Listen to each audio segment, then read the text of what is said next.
it does, we take it. Fire has grown leaps and bounds. You see behind me is typical. There you go.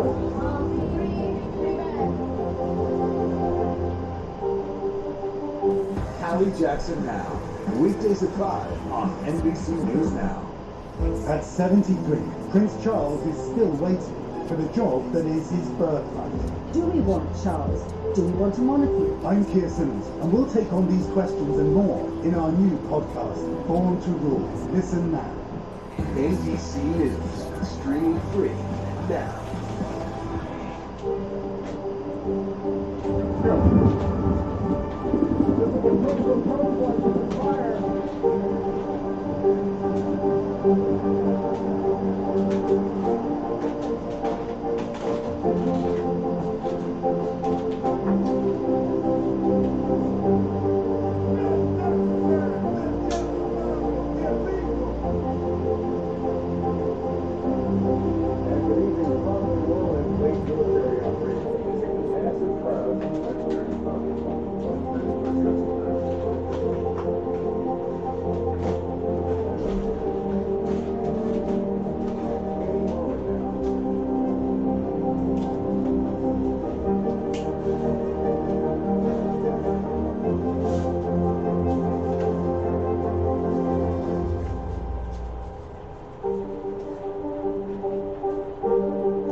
One year ago, the world watched as U.S. troops withdrew from Afghanistan in what some call the chaotic and messy exit. And that's right, we all remember it, those images of thousands of Afghans trying to escape, chasing after U.S. planes like the one seen on your screen right as they were leaving the country. They're forever burned into our shared history and our memories. The Biden administration is still under fire for the 13 U.S. service members killed by a suicide bomber in the final hours of that exit, and the inability really to foresee the Taliban's rapid takeover. And with no eyes or ears on the ground there anymore, many are fearing potential terror threats could now be rising.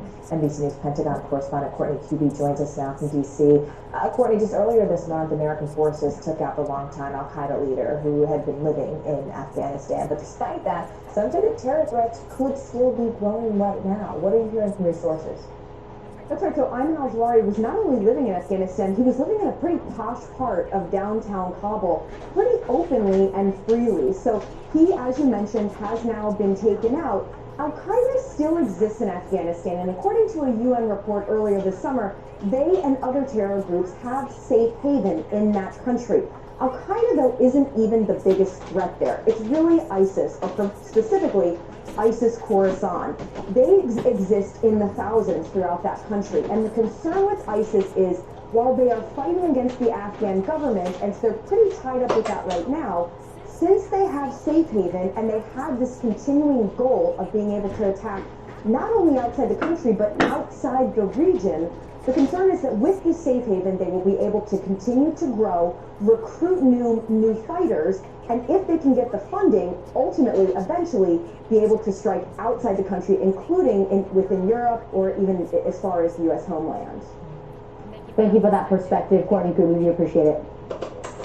We turn now to the devastating floods in Pakistan. More than 1,100 people are now dead, millions more displaced. NBC News correspondent Ali Arouzi has the shocking images. Pakistan, a monster monsoon causing unprecedented devastation across the country. Since mid-June, the massive floods killing over 1,100 people and displacing millions, the Pakistani government says. The floods destroying bridges and roads, making rescue efforts difficult.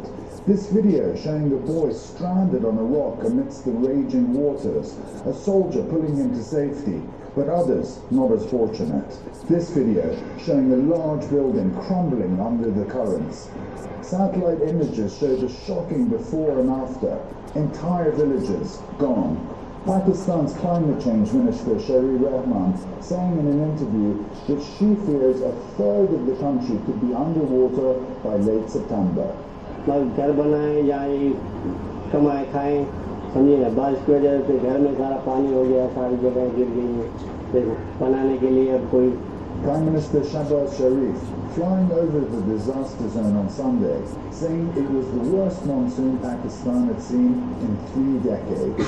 In a tweet saying, the magnitude of the calamity is bigger than estimated. He's now pleading for international help. Homes, farmland, businesses crumbling into the rushing floods. More than 33 million people have been affected by the disaster, or about 15% of the population of the country, with over 500,000 forced to seek refuge in temporary camps. The food lines, endless. Rahman saying parts of the country resemble a small ocean.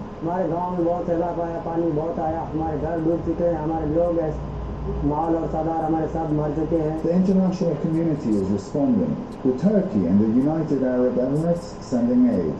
While the rain stopped in the last few days, more is expected in September, as a massive country braces for the continued climate catastrophes. Ali Arouzi, NBC News, Tehran. A new crypto scam called pig butchering is on the rise. The particular scammer conned one victim out of $400,000. You won't want to miss this. Stay with us.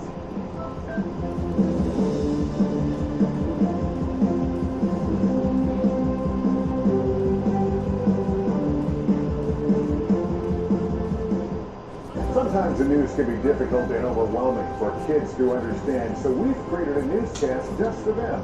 We hope your family will watch Nightly News Kids Edition.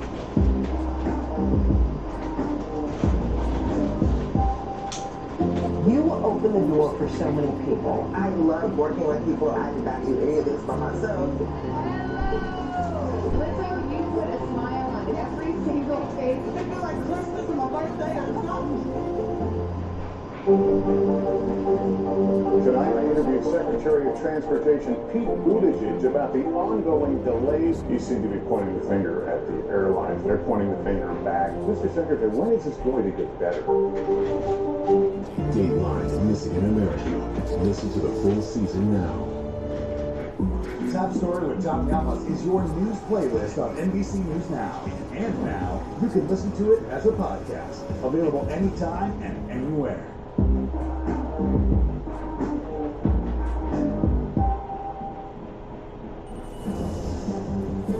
Well, right now we have your headlines at the half. The Justice Department says some of the documents recovered during the FBI's search of former President Donald Trump's Mar-a-Lago home may potentially contain attorney-client privileged information.